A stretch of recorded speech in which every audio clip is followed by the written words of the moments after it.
kanatong tanan mga ka-mystery naning manindot nga kabuntagon natay usa ka interviews nanay nakakuha ta og lesson learned. Kuha ta lesson learned. So nya karon si nanay introduce yourself na ngalan mo? Milan. Hi sa atong mga followers diya. Hello. So karon kabuntagon mga kaigsunan, mangutana lang kita kang nanay kung unsa iyang mga experience ate. Si wala man gaminyo na no.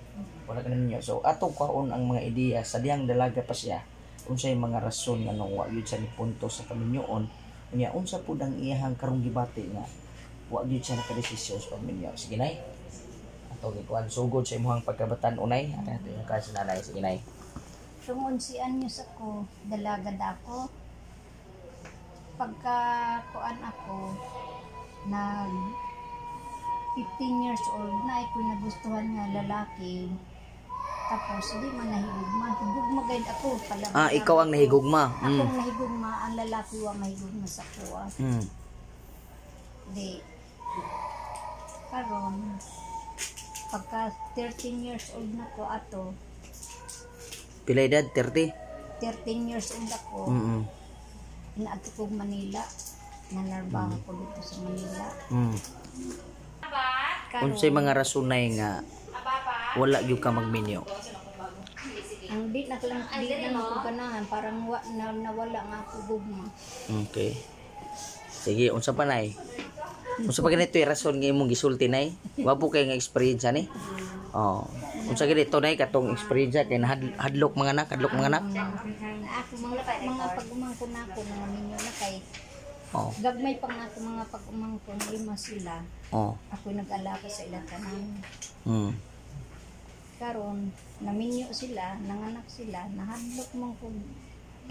Mga anak no. Mao na mga rason nimo nga wa gyud ka nagminyo. Minyo kay kasakit day mga anak. Ay mao day na di ay.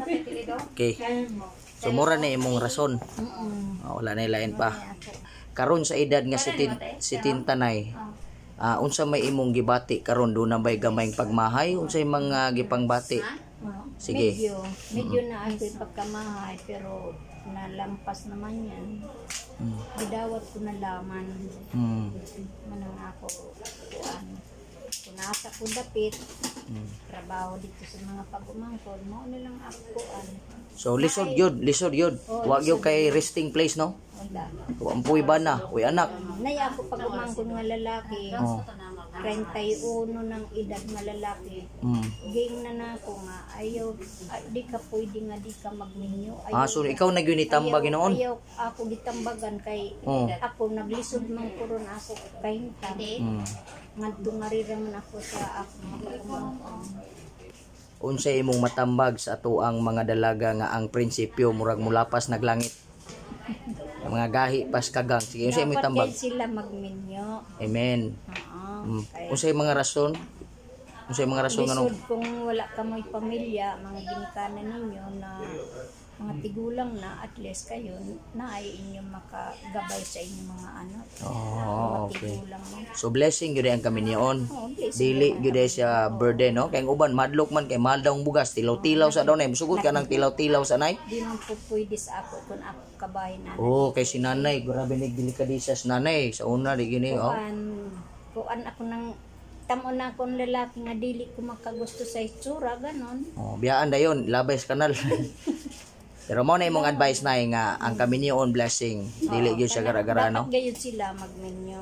Okay, salamat. Ayaw sundugas ako karon sa ako ang kay naglisod gyud ko kaagbo. Pero nay ang last nga pangutanan dai sa imong kaimtang nangita pa ba kag forever? Sure. Di na pwede. Daghan sa ako sa karon na paghihapoy mga gukod-gukod pero di na ako pinapansin. Di na ako pinapansin. Nay mag-istorya siya palabay-labay palain-lain ng i-istorya. So mukanta na lang gyud tani nay og sana maulit muli. Naw na niyo? Muling ibalik. Pero sige lang, thank you so much nanay. What's your name nanay? Milan Asio. Milan Asio from the land of San Francisco Bisling. Thank you so much.